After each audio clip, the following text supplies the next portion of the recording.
Mga pagsabog sa pagpasok ng 2026, pagdiriwang ng bagong taon sa Tondo, Maynila, dinulabog ng malakas sa pagsabog ng paputok, 2 sugatan. Sa Antipolo City sa Rizal, hilera ng tindahan ng mga paputok, sumabog dahil sa lumihis na fountain, 11 sugatan. 2 na biktima ng ligaw na bala sa Bulacan. South Luzon Expressway at Star Tollway may taas singil sa toll. At silipin kung paanong sinalubog ng ilang kapuso celebrities ang 2026.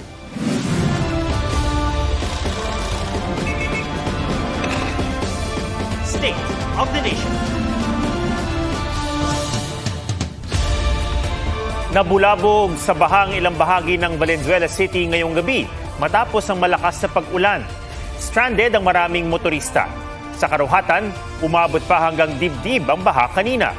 Bumuhusin ng malakas na ulan sa Quezon City. Gutter deep ang baha sa Scout.